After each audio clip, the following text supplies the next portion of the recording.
Hi, hello, welcome. Now you're going to hear my dog lapping in the background because I just ate and she's like my personal dishwasher.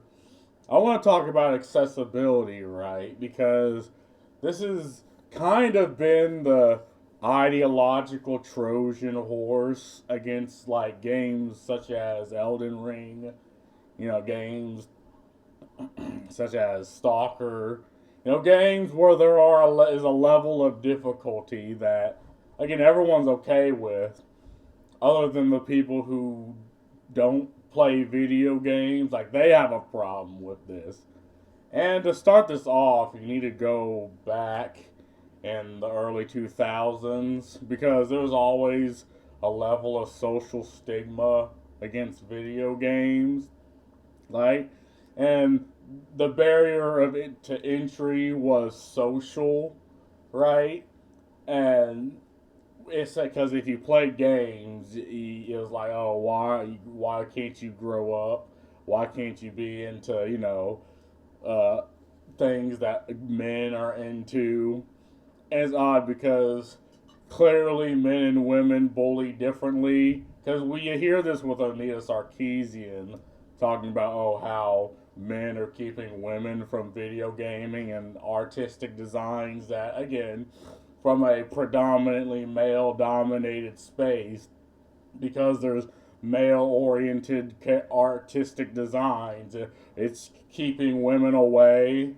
And this is the argument is, oh well, because more men equals sexism, but nothing's really stopping a woman from going into the aisle and playing a game. Like the penis patrol isn't walking around, right, being like, oh hey, stick your fucking cock in this Xbox original, and if it doesn't turn on, you can't play the game. Like that doesn't exist. The only real level of accessibility is if you're good at the game and if you intend on, getting good. And this is in the competitive gaming, so like Halo multiplayer, Call of Duty multiplayer, Street Fighter, right? And if you intend on getting good, obviously you're going to keep at the game regardless of the social stigma, regardless of any other levels of stigma or of barriers of entrance, and regardless of the accessibility. Like maybe, I guess you don't really play fighting games. You don't really try, or are you having trouble understanding the game, right?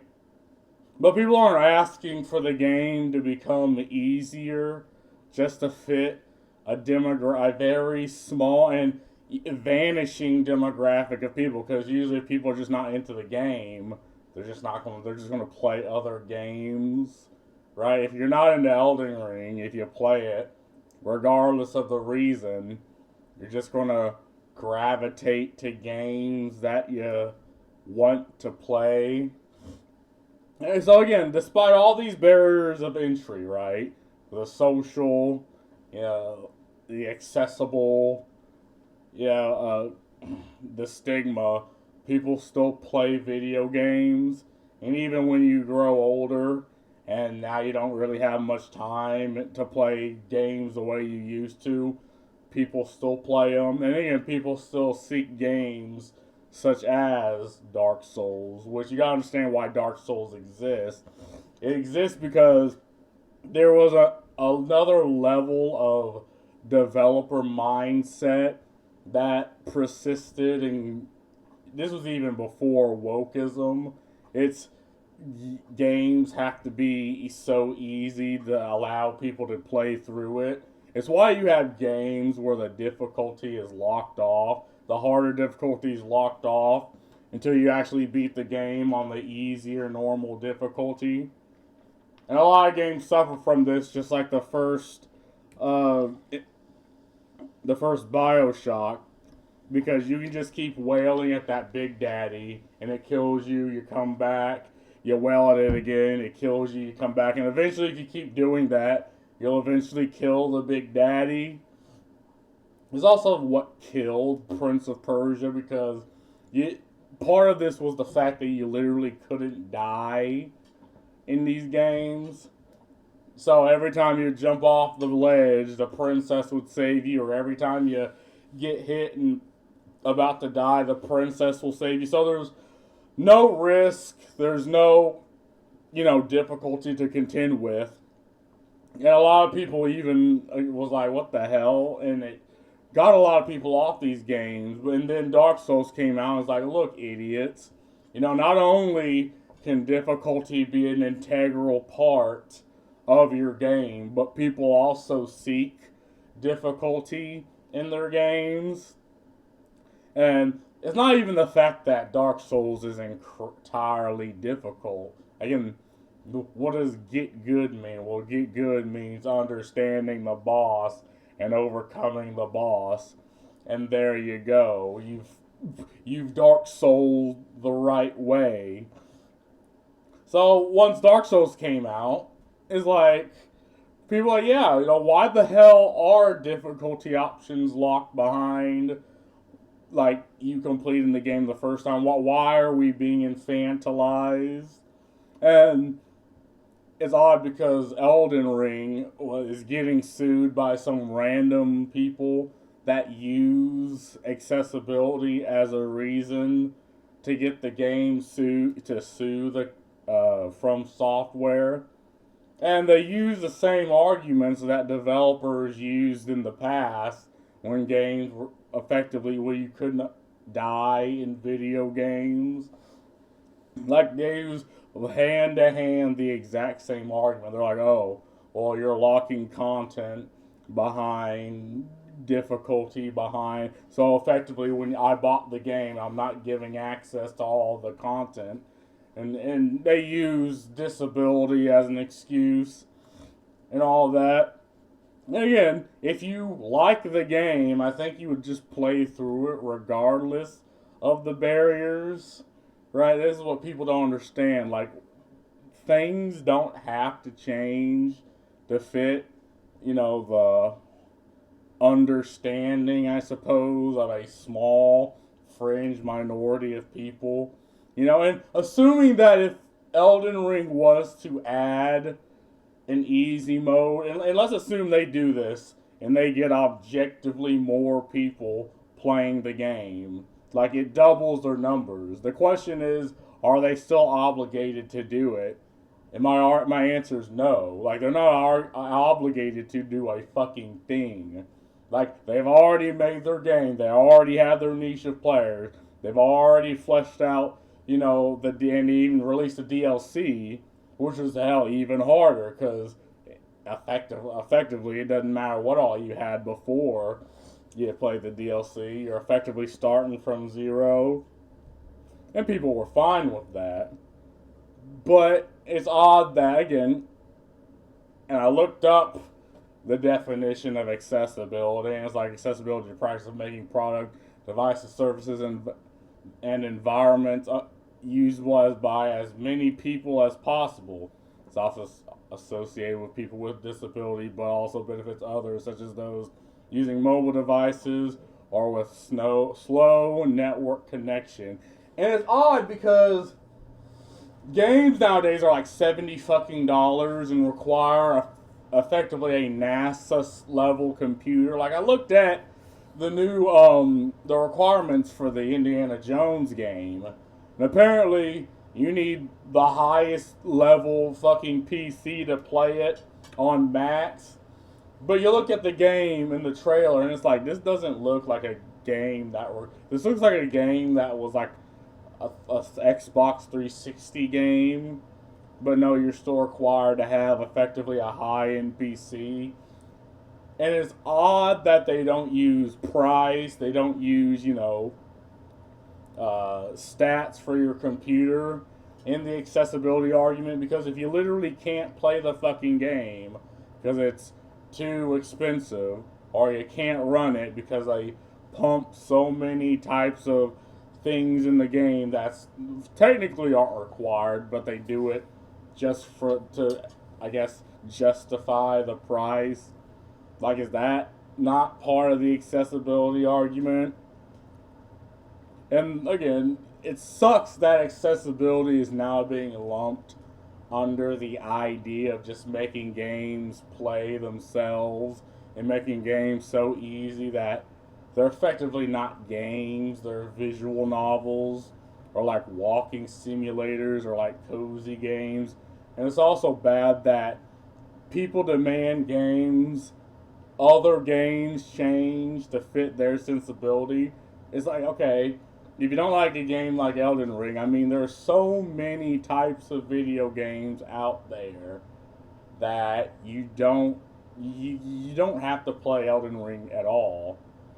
You can play just other games, but the idea is to, I guess, browbeat everything else to fit the sensibility of, again, a very small minority of people. And I've said this before and I'd say it again. There was this guy named Broly Legs who, yeah, I think he doesn't have any arms, so he plays Mortal Kombat with his mouth. And not only is he good, like he has this controller that controls like with his chin, his mouth, his tongue, his nose. And not only is he good at Mortal Kombat, he actually tops the leaderboard. Like he's an actual competitive player. And there's another story about a kid who's blind in Mortal Kombat and he plays Cyrax. And again, not only is he good, he tops. The only person that managed to beat him is someone who mirror matched him. And it's like, again, people choose to play despite their disabilities. And it's not that accessibility as a concept is a bad thing. Because I've said this before, like I forgot the term, but effectively old person eyes. I have like dead skin around my eyelids and it dries my eyes out and it kind of makes it even more difficult to read.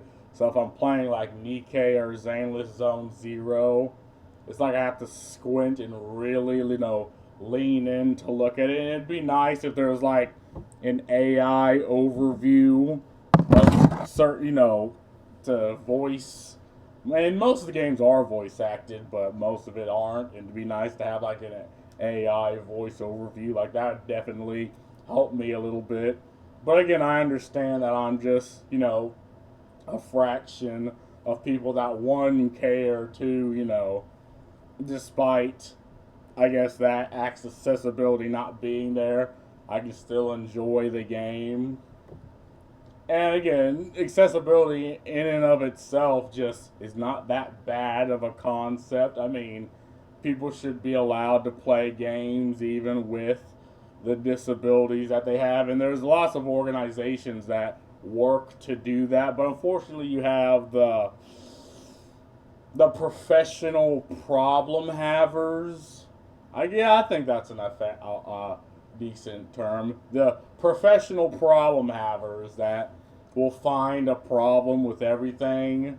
And accessibility is yet another problem they can have, and yet another means to browbeat people and the companies and corporations, and even go after the consumer that's like, okay, this game's fine.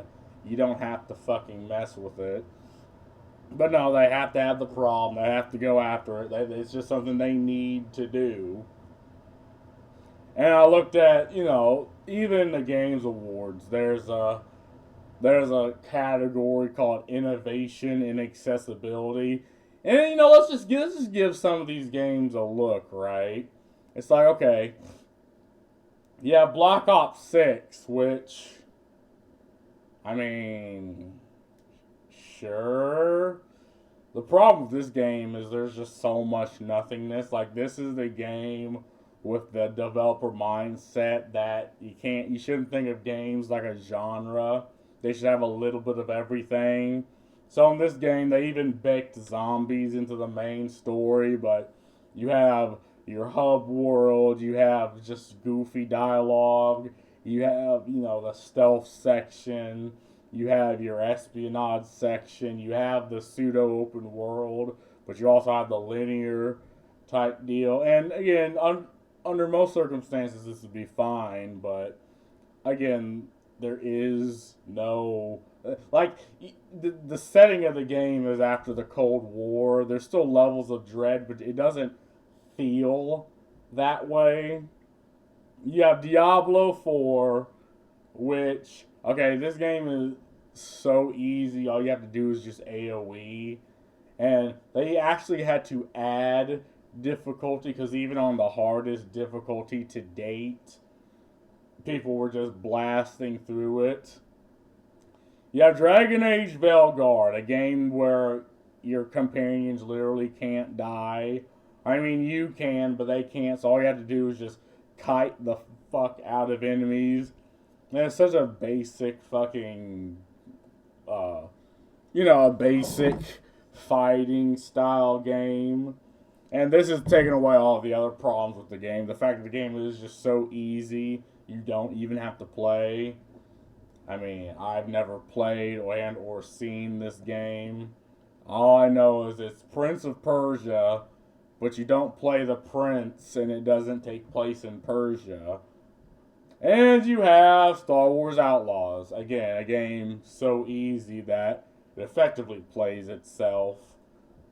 So again, you're looking at these games and it's like, well, it's not that the category is bad. It's just it's like including games that again, it's like they're made specifically to be for people who do not play games, who do not seek even a medium difficulty, or it's just I don't know a dump. Like oh well, we needed to dump Veilguard and Outlaws somewhere, huh? And that's the thing, right? It's like again, it sucks that the accessibility is just like, oh, make games easy because this is not how gamers think. And they've tried to do this, but again, then you had like, okay, like I shat on BioShock 1, but then BioShock Infinite came out. And I did not know this, that when you died, it took like 50 gold from your pocket. And if you did not have enough gold, it would corrupt the save and you'd be booted back to the main menu. I didn't fucking know that because, well, even when I played on the hardest difficulty, I mean, I never really spent the money on anything. And again, people do seek difficulty. People like to play games for the gaming aspect. People actually like to, and this is the majority. Okay, maybe there was a fraction of people that actually like Dragon Age Veilguard. Again, despite all the things around it, just specifically for the accessibility. Again, maybe a fraction of people like Diablo for the accessibility, but it's not gamers as a whole. Like, gamers as a whole are fine with difficulty. And like me, I mean, I actively seek it, right? Difficulty just adds to the experience for me. Even if I get my ass beat all the time, it's like, okay, once you overcome that, you feel so fucking good. But anyway, that's all I really got to say about this. I mean, accessibility should be a good thing, but it's being lumped under, this moral crusade to change gaming as a whole, and that's just counterintuitive. It does not help. It only really hurts the gaming industry as a whole. But that's all I really got to say about this. Peace.